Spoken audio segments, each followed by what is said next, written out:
99 of those young people won't get anywhere. That's a harsh reality of soccer. If we ensured the statute of the child and adolescent was enforced, half of the problems would be solved, you know? These guys fighting for power, fighting over a bunch of things, and in the middle of it all are the kids. I mean, the CBF's youth system is already a mess.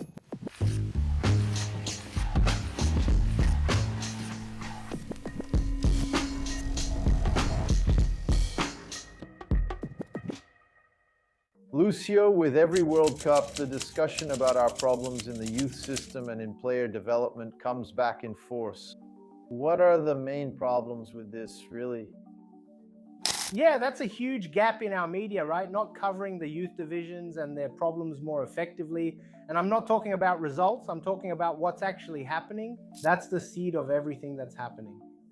Yeah, that's where the big dirty stuff in football is happening. That's where there are great stories, you know? And then every World Cup, this blows up, right, man? We're seeing long-lasting processes, with a lot of results, like the case of Spain now, of France, and we're having a lot of problems with renewal, with developing players. And what happens in our youth divisions is a process of dehumanization, a total disconnect, like, not to generalize, between the needs of the athlete and the needs of the club, right? Of the club, of the football world, agents, etc., etc. There's a big conflict in that, and this has a direct impact on development. It's common here for us to see some examples mentioned as references in development projects, but the one that's always mentioned naturally is Barcelona's La Masia. Why can't we create something similar? Because of our difficulty in sticking to processes, right, man? Processes. Here we have a lot of political infighting, a constant change of leaders, and so on. Man, I saw some scary things with the Brazilian national team. I covered the U17 World Cup in 2005. The youth divisions of the CBF, they'll say no, that it's not like that, but I managed to show it, you know? It's just chaos, man. They sell the results, it's crazy, it's a war in there, you know? This guy fighting with that official, fighting for power with another official. Here, to see who runs things there, who has the power in the youth divisions, I saw that. Yeah, it was an ego contest to see who was really in charge, who had the real control. There were two very clear sides there. I've already talked about this here. Yeah, you had this dispute, and in the middle of it all were a bunch of kids, 16, 15 years old. I mean, these guys fighting for power, fighting over a bunch of things, and in the middle of it all are these kids. I mean, just look at the kind of player development that produces. Where does player development fit into all this? Yeah, that's the CBF people are waiting for, thinking there will be some transformation, that it's going to change the reality of our soccer, that it's going to take a look at the youth divisions. We're here, and before we could still, even with all the struggles, get results. Now we can't even get results anymore. We're getting screwed in the youth divisions too. Even though the youth divisions aren't about winning, they're about developing players. We're living in chaos, man. I saw this myself. Nobody told me.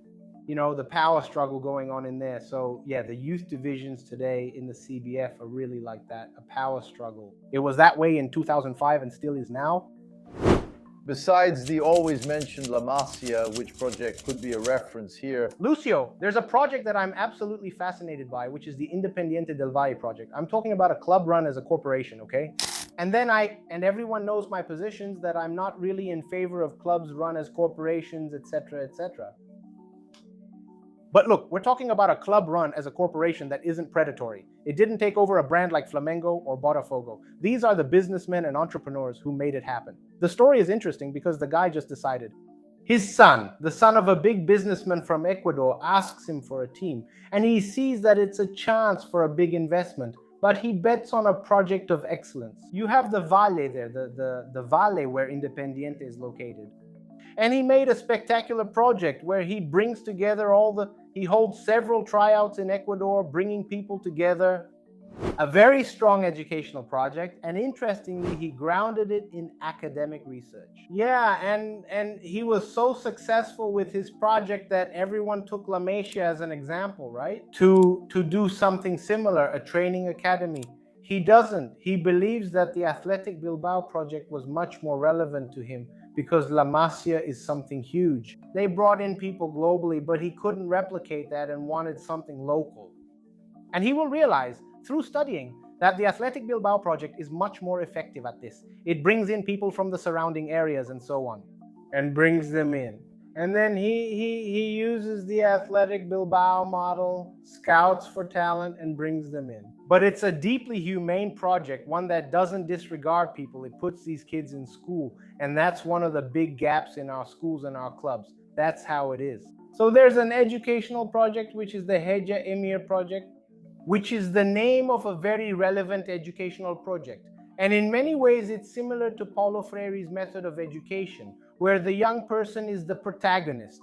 And so this young person leaves there, regardless of soccer, very empowered. So this guy arrives experienced. He arrives with a well-rounded education.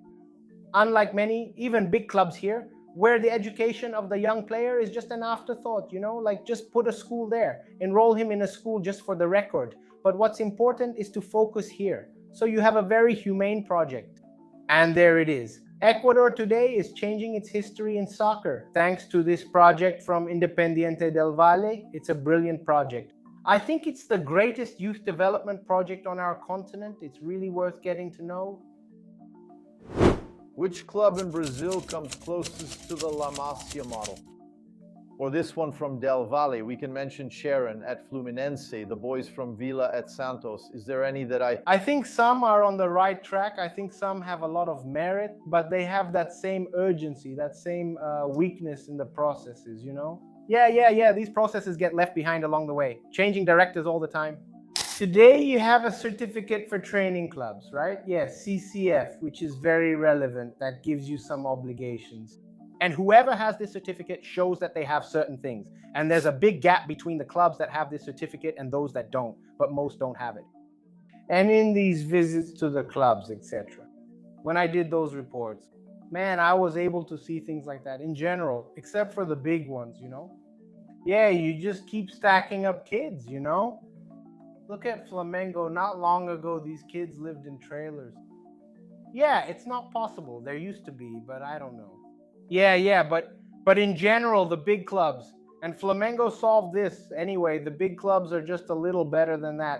But the big projects today, 80 of these kids, they start out in small programs there, and they end up being pushed and taken to these clubs, these smaller peripheral projects, etc. Many of them are basically player farms. That was the term we used at the time, actually, where you have boys stacked up. The study conditions are not really considered. Yeah, these boys live in conditions far below the minimum humane standard, and we have a big failure, which is in oversight. Is there any country, Lúcio, that you can point out that has developed cutting-edge work in this area in recent years? Besides the world champion Spain? France. France had a project. The center is Clairefontaine. Yes, Clairefontaine is a center of excellence. And it's a center that keeps attracting, right? Yes, peripheral training centers. At first, it's a state-led development project. And it keeps attracting these talents, right? So France is a major reference in youth development today. And there's the result at Endo.